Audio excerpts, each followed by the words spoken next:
play the video properly. Okay, so good morning, good afternoon, and good evening to whoever's listening. Today I will be interviewing Mr. Edwin Gomez here to my right about his professional career as a manager. Edwin, can you please explain a bit to me, a bit of information about your professional journey? How did you arrive at your role, and what are your responsibilities with your company? All right. Well, my professional journey is a little bit all over the place as a result of the countries I lived in and the jobs that came about. Firstly, I can say that my professional journey starts at a point which I qualified as a chartered accountant, so that's my educational journey. And I think until 1986, I used my qualification and my technical skills to move up. In 1986, I then got introduced to the world of business, and in that I was introduced into partnerships, joint ventures, banking interactions, so on and so forth. But by 1992, I was cast into the role I have had for the last 35 years, and that is managing firstly a company, then a group of companies, then a larger international group of companies, all within the same group that I was working with, finishing with my work in Malaysia, where I came back to Malaysia from a big international stint, and now I run a family office of a wealthy family. So it's a total journey from going into sales, marketing, manufacturing, global developments, and I ended up looking after a very wealthy family's money. It's a big journey. Yeah.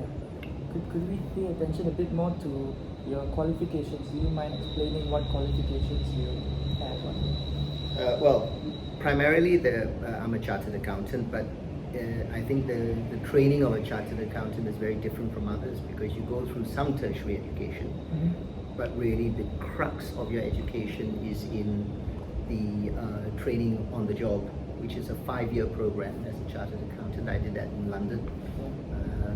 And it was reasonably difficult, but the funny thing is again, luck plays a part.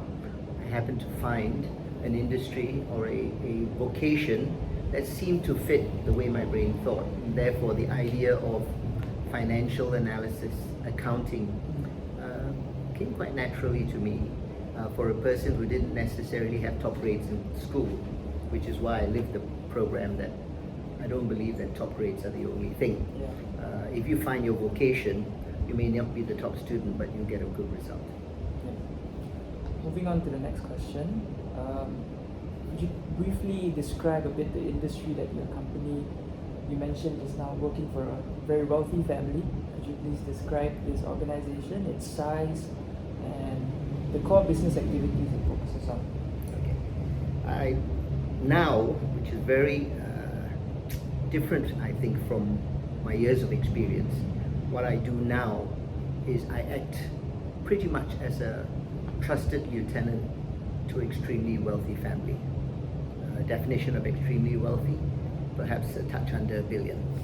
But at the end of the day, it's really not associated with the 40 years of working experience I've had. Because 40 years of experience, I really was in technology, manufacturing, etc., sales and marketing in the marketing world, and the hospitality industry. All that was around chemical-based technologies, and that moved to looking after money. However, with the education I had, I could fall quite easily into that role.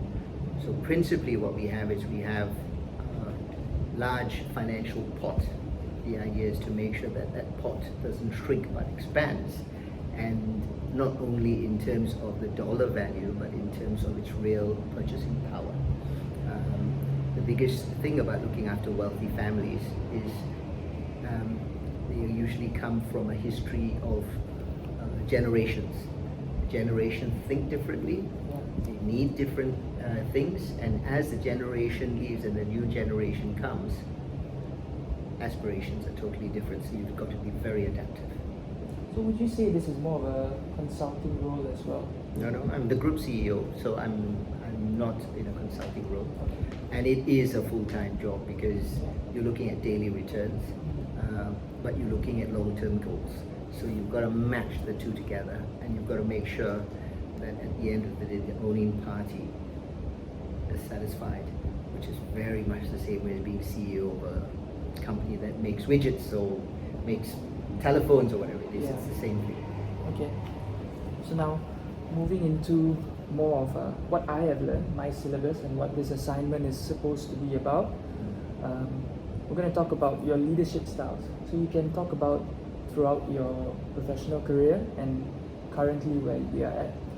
So when you reflect on this career of yours, what are the leadership approaches that you naturally embody, and and has there been any changes in your approach?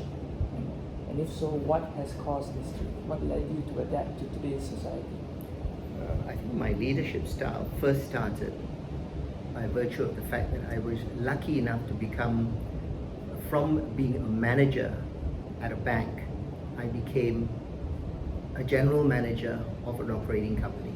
It was a big leap. And I have to give credit to the owner of that business that gave me an opportunity to do that. But more importantly, he taught me some leadership styles. Having said that, this was when I was 33 years old. I don't think I had learned any leadership skills other than to be given this opportunity.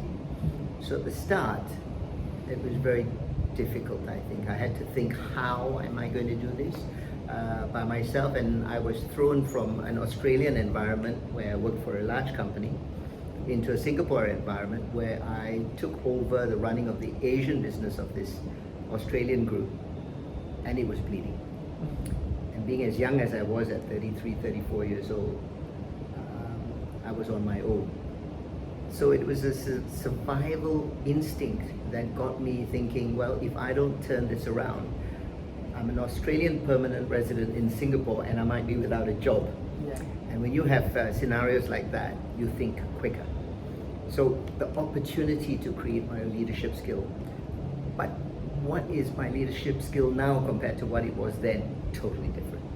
I think then there were so many people relying on me to get us out of our pickle in Asia. And so my whole leadership was based on leading from the front with a lot of people following me. By the time I hit 45, 50 years old, we were way beyond red ink. We were doing very well. We had large bank balances. Australian owners were very happy. I'd already become a global player for the organization. I became the MAD director, Mergers, Acquisitions and Divestments director for the worldwide group. So it moved tremendously. Together with that came a lot of interaction with other humans and other managers and other leaders.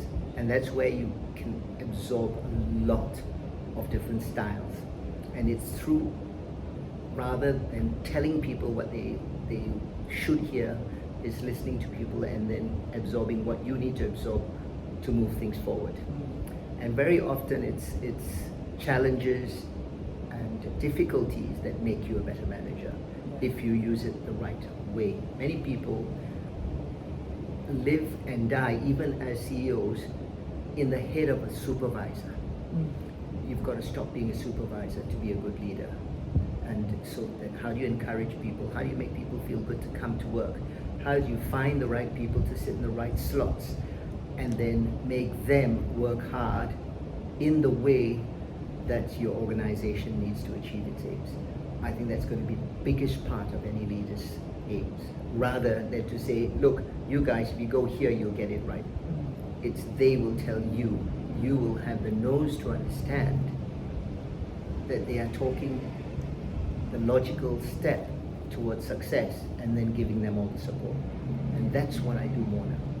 And I think this leads into my next question as well.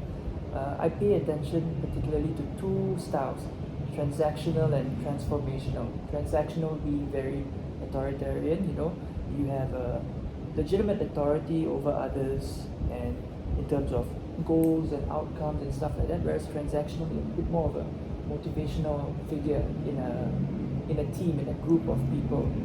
And based on your answer, it seems like you've transitioned between one to the other, and now in this transformational setting that you are in, being someone that integrates others into the decision-making process. A lot of it seems to align with my syllabus here. And that's Well, you said transactional, you said motivational. I think transactional sometimes can be demotivational, in the sense that maybe it's a difference in understanding of transactional, but the leadership skill of transactional is very much of instruction, telling people what to do, showing people what to do. Actually, showing people the way is not transactional. Showing people what to do all the time is. When I first started being a CEO, I worked 20 hours a week, 20 hours a day, I beg your pardon. Right, so if I worked 20 hours a day, I was working very, very hard. At the moment, I'm working 3 hours a day in real work terms, because really my aim, if I do a great job for 3 hours, never mind how I interact with other leaders outside of those 3 hours, whether it be a lunch or whatever, if the 3 hours are worked well, and the interaction with your managers are good, that's all you need. Yeah. And in a transactional world, you need lots and lots of hours because you're constantly in the battlefield. So I think a transactional role, maybe a starting role that in many cases managers need to have, because that's where they build up their beef. Yeah. But many then get stuck in that position, so they can't go to the next phase where they're spending more time listening to others. Not necessarily, I'm not a great believer in guru books. I'm not a great believer in constant seminars. I think technology learning is very important in the modern world, but not necessarily in the world of seminar after seminar. Because I think interaction in the working world can create a lot of advantage. Yeah. So I think this motivational and transactional as a definition link is not very good. I don't think it's quite right. Transactional, I think, tends to be more task-based leadership. Yeah. My two styles actually were transactional and transformational. Transformational being the very motivated. Bigger picture. Yeah, stuff like that. So your point is correct as well. And this leads us into the next question, which is about decision making. And you mentioned just now that, in a way, getting thrown into the deep end is the best way to learn, right? And in my syllabus, we learn a lot about theories, how to be a good decision maker, as a manager and stuff. And we have two in particular: systematic and intuitive. So again, systematic is something that's a bit more rational thinking, whereas intuitive, you're a bit more flexible and spontaneous in how you solve, how you make decisions and stuff. Where do you see yourself as a manager? How in decision making? Are there real life scenarios where both can be applied, and if so, what are your experiences in applying both? Well, if you look at, when I do business planning, budgeting, a very important sentence I always say, because I find especially the people who are finance-based and even salespeople, they stand out when they're doing their presentation of next year's business plan. They say, here's my budget. This is what I'm going to do next year. And I know I can do it. And I did so well last year. And then about 7 or 8 minutes into it, they run out of steam because they believe they've done all they need to do. And I just ask a simple story. I say, take down your numbers. Give me your story. And the simple reason is that every number on any screen, anywhere, is in fact a reflection of a story. If you don't have the story, your numbers mean nothing, right?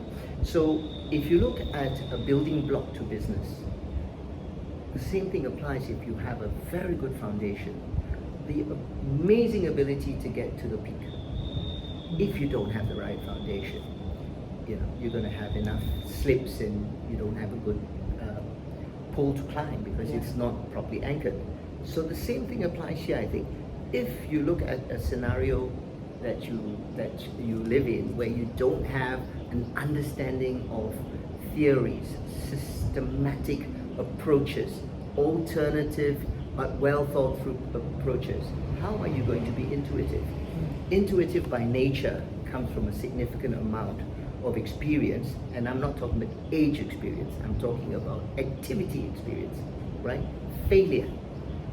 I'm seen to be in my trade or in the world I lived in.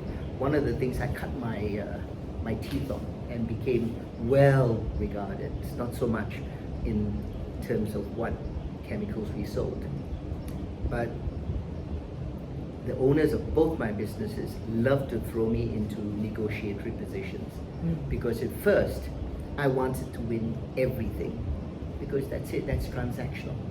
So if I went to purchase a business and I was writing a contract out together with our lawyers, so the lawyers were there to write the contracts, I was there the chief negotiator. I wanted to win every point. But as I morphed, I realized what was important, what was not. That needed, the first bit when I was doing the negotiations of every point, I needed to have very good knowledge for my base. But as I moved forward, I needed to be intuitive. For example, dealing with the counterparty and understanding what the counterparty was trying to achieve. When you're at the transactional phase, you tend to miss it. As you start gaining that experience and become more intuitive, you know where they're heading, way ahead, and you're able to adjust. Now that's when you start adding a big value to your organization. That's when the organization starts saying, we can't lose this person. Yeah. You know, and I think that's different. Okay. Then, for me personally, as a university student, and all these theories that we learn and stuff, sometimes you sit there and you think, will this really help me in the real world? So now sitting down and talking to someone who is in the real working industry and stuff, how much of these theories that I learned, can actually help me in my future as a manager? You mentioned a lot about hands-on learning, through activity-based, not so much your seminars and stuff like that. So can you just focus again a bit on the benefits of hands-on learning and through activity-based things? Well, I spent enough time telling you about hands-on by the journey I've just explained. Yeah. But let me tell you that till today, indifference theory, law of diminishing returns, those basics we learned in first year university, in economics, so on and so forth, so very relevant in real life. And I think when you're working business, those fundamentals will really drive your thinking if you put them in the right slot in your thinking process. So, elasticity of demand. Now these things nowadays, these are the frameworks, they haven't changed. What's changed is the analytical tools above, whether it be the injection of AI, whether ChatGPT now writes the analysis for you. But it's writing off a platform that is very learned. And that platform has all these things which you are learning in school now, right? So I think the practical adoption of those parts of your education that will apply in the practical world, there's plenty. If you are a person, of course, going into research, you're more interested in the theories because you're going to now expand and utilize your expanded theoretical knowledge to create new theses. But if you're going to a practical world, some of these ones that I mentioned, just using the economic side of things, still very relevant. I give you another example, and that is one other area where people cannot get past me is a P&L, a profit and loss account, a balance sheet, a statement of accounts. Very seldom you can lose me because of the years of experience, not because I'm a super smart man. But once you're able to analyze your financial statements, very hard in a business meeting for somebody who believes they're financially adept to run rings around you. And the fundamentals, even though we have now input systems, financial systems, spit out data, etc., they all still operate through one very simple theory, and that is of a debit and a credit. And that makes everything work in the financial world. But now, many people don't understand that it's caused by a debit or a credit. They look at it from an analytical response from a machine. But if you understand the basic, you're way ahead of everyone else. Not everyone is, but I notice in talking to, say, finance people, the ones that are ahead are people who really understand the fundamentals. Yeah. So critical, I think, in your education is separating the practical application tools from the analytics, etc., which is constantly changing on a daily basis because of technology. Yeah. Okay. I think that's a good way to put it. A lot of your answers so far have been, touching on all these different theories or styles that I've learned, but you've shown as well that your journey shows evolution. It's not necessarily one style in particular, one way of thinking that drives you to be successful. It's learning how to apply multiple things and adapt to situations.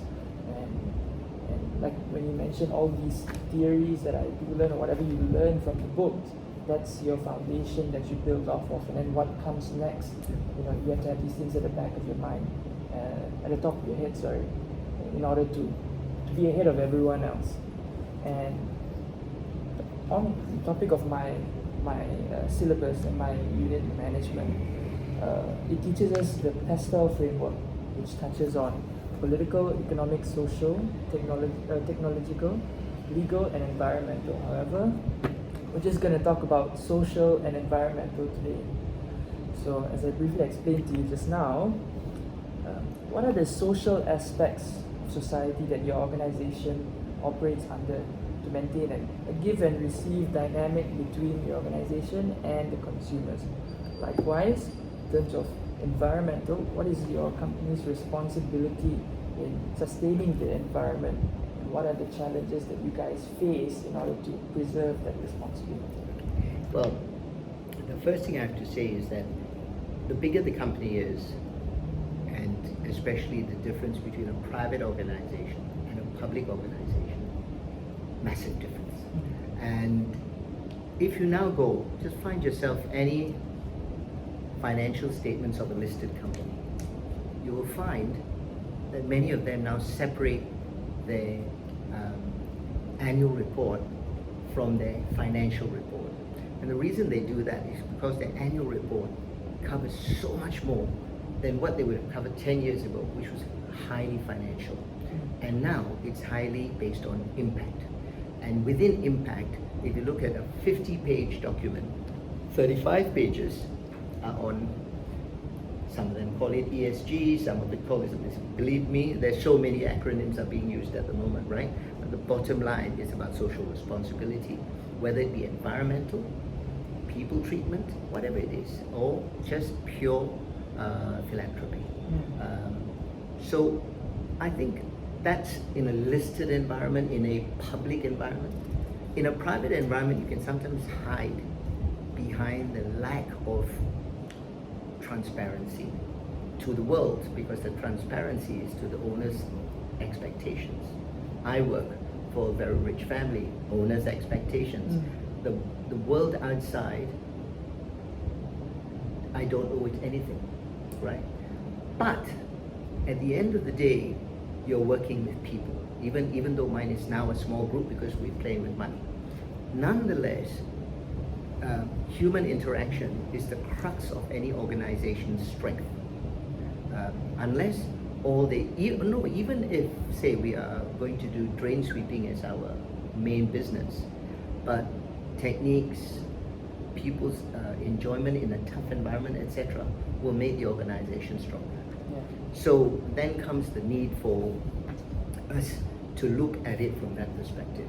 So employee relationships, very often a lot of people talk about money, but the happy environment at work, which is not about every day I'm going to give you a cookie at 10 o'clock and everybody's happy because really cares for my tummy, it doesn't need this box. No, it's really about the engagement. Big organization, small organization, it just depends on, if it's a small apple tree, big apple tree, it's still apples. So at the end of the day, you've got to look after the tree well. And therefore, the first element of this thing you're talking about, what you call pestle, and what other people call something else, is really that you have to recognize that human interaction in an organization must be dealt with in a right way. And therefore, the raison d'etre of working. The reason to be there must be very, very clear for the employee. And if an employee is not happy to be there and not, it's about competence. Let's assume competence is a given. Because otherwise, if you're not competent, don't worry about the interaction towards a happy working environment, right? So we've got a competent team. Now, how do you get that employee to want to stay with you and be productive for you in a competent world? That's an important part of this thing, which I haven't even touched on environment. But whether we like it or not, there are many schools of thought. I'm not going to use some politics. I could easily start talking American politics now. But the bottom line is, the whole area of environment is very much dissected separately depending on which school you talk to. The ultimate in a company is that you show the respect to environment that you are capable of. It's no use trying to aspire the world's best when you're not capable of it because of your organizational dynamics. But within it, you must be able to strive towards an acceptable, if you're a company that works to that standard. When it comes to sustainability and things like that, I'll give you an example, because one of the companies we're invested in is a medium-sized plantations business.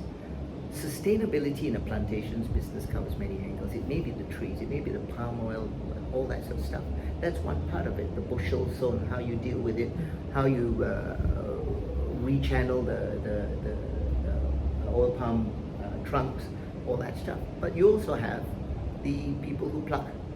So today they still manually plucked, the oil palms out of the tree, and they plucked it, and their living quarters, their way of life, all that sort of stuff is not environmental from the point of view of just trees. It's about human environmentals, etc. So it's just a massive area.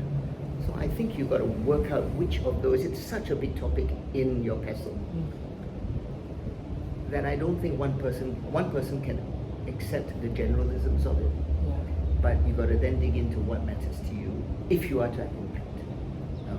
In a company like ours where we deal in so much money, obviously philanthropy is more important to us because we don't have much trees and we don't produce anything. We're not a production-based investment house. Yeah.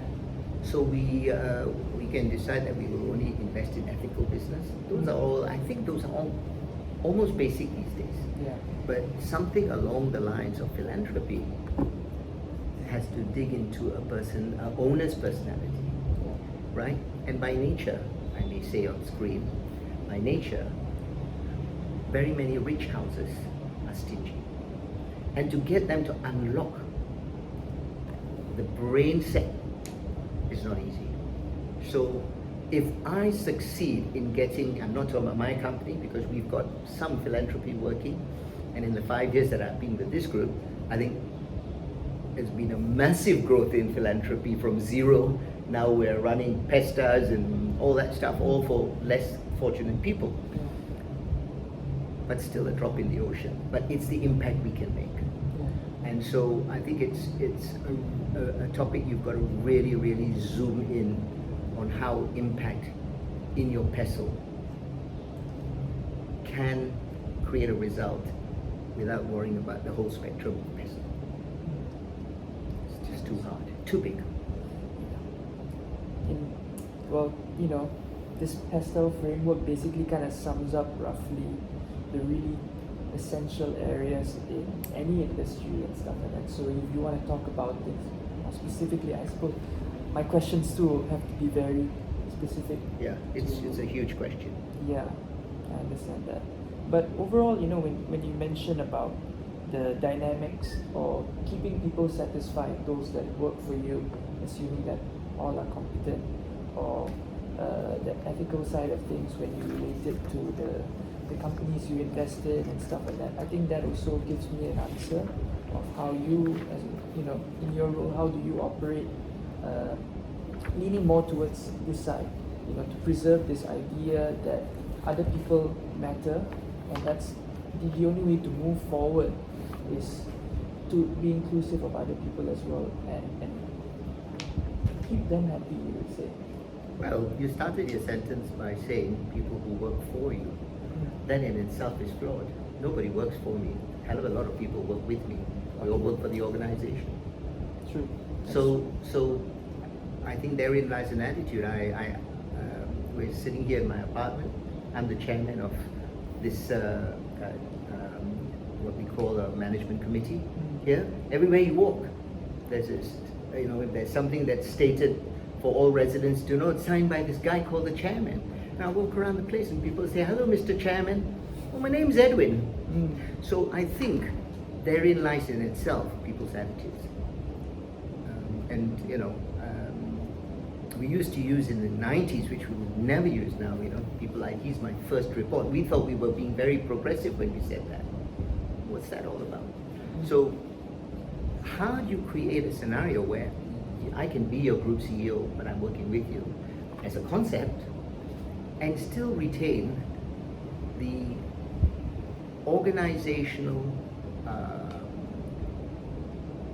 hierarchy, respect, but not respect because of title, but respect because of the functionality of the organization and the need to have some sense of discipline. Yeah. I don't think it's in a title, and I don't think it's in a positional plane. It comes from the need of a person who might work with me, that works under my tutelage, that respects my word so much, that wants to hear my view as they make a decision. If I can get that, I'm a winner. That should be the aim. And we're way off it, all of us.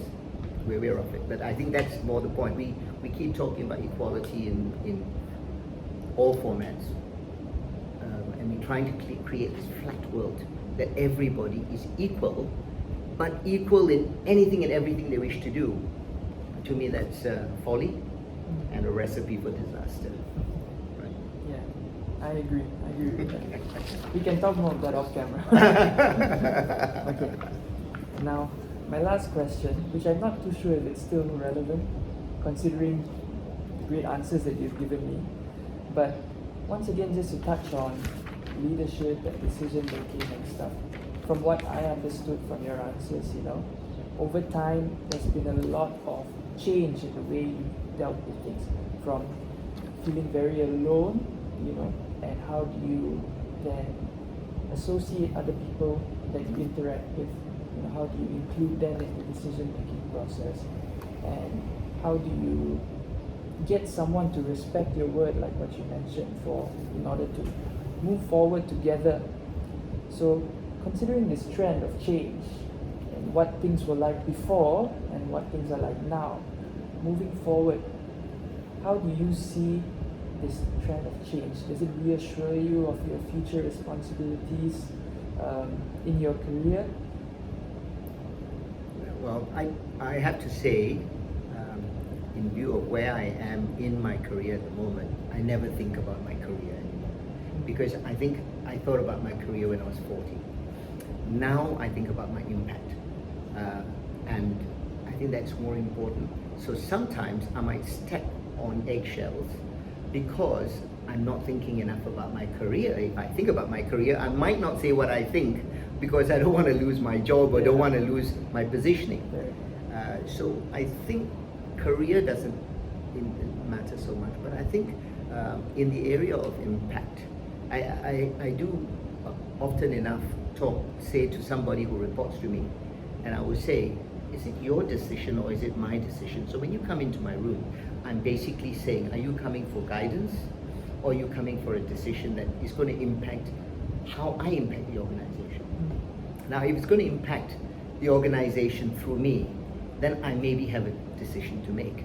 But if it is really your decision to make, you're coming for guidance, then I still have to pass the decision back to you.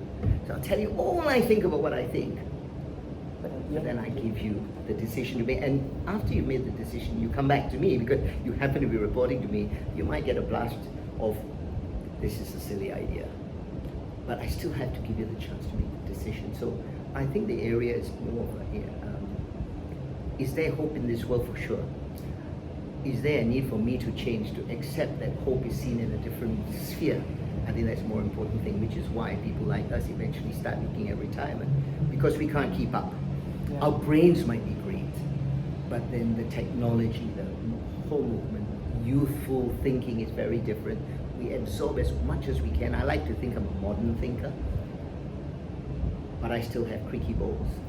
So there is somebody who's a super modern thinker who doesn't have creaky bones, and that's the person who's got to take over. Handing over the keys, basically. Yeah.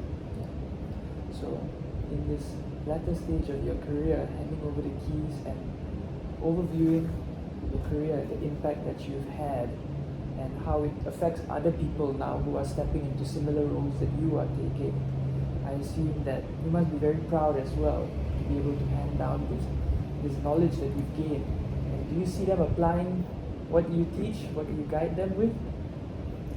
Funny, I don't have that way of thinking. I just don't have a feeling of pride that I passed the baton on. But if I've made an impact to a lot of people, wow.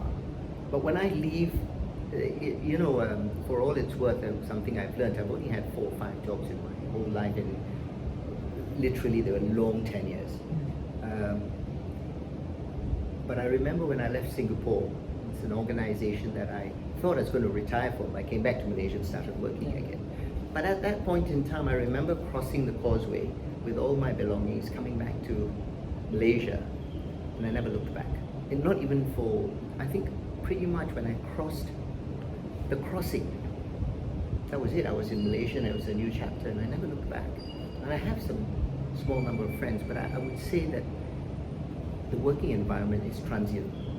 You're as relevant as you are in the organization, and when you've left the organization, don't bother looking back and spending a lot of time reminiscing about how this was great or that was great, because everyone you left behind moved on.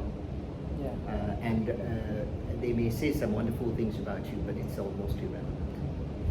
So I don't look for, I have a great number of friends around the world because of my journey in work, and those that matter I still communicate with, but 90% are people who I've had good relationships with that I do not have any contact with, but I may have had impact on their way of thinking. I think it's not so important, but some people need it. I don't really need it. I need a happy day and a smile. True. I agree. So, just lastly, on a personal note, when you look at the career you've had and the changes, your leadership style and decision making, things like this, when you say you started off, the way you started out your career in a more financial environment, and then moving, to different industries and stuff. For someone like me who has yet to step into the working world, what are some pointers that you may have? Just give me 2 maybe. If I were to absorb from other people, what is something that I need to accept? How do I teach myself that I need to listen to someone else? It may not be an easy thing necessarily to listen all the time, because sometimes you may feel like what you're doing is right. The things that you've learned, these theories or something like that. Well, I look at it firstly that you're a extremely intelligent person. So on that base, you have something working on your side already.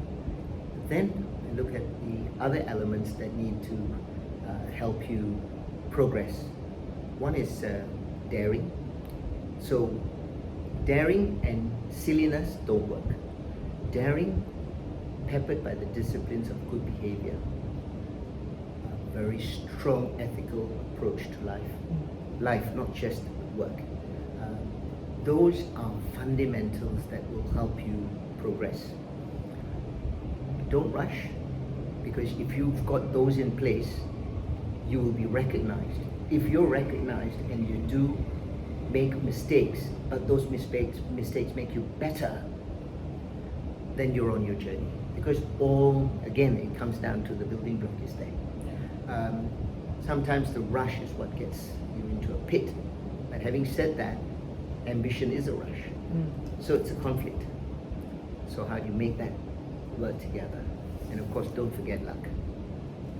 Because if you're in the right place at the right time, someone spots you, you can sometimes have a mercurial rise. There are maybe 4 people in my life, forget about the parents and the this and that. I'm talking about in the working world that have had impact that gave me the chance to go to where I went. And certainly when I left Singapore, I was in the industry I was in, and in the platforms we were working, I was an icon to them, to that industry. I'm not an icon to the world, but to that industry. And that came from many aspects. But one of the big ones was I was in the right place at the right time. And they needed my type of personality to turn on that buzz. I just happened to be lucky that I was there.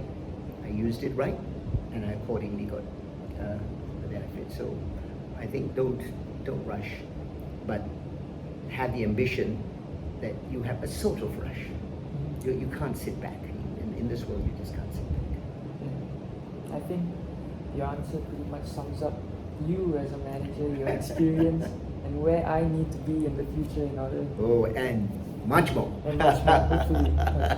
Okay, thank you very much for listening to our interview. My name is Daryl Jakes.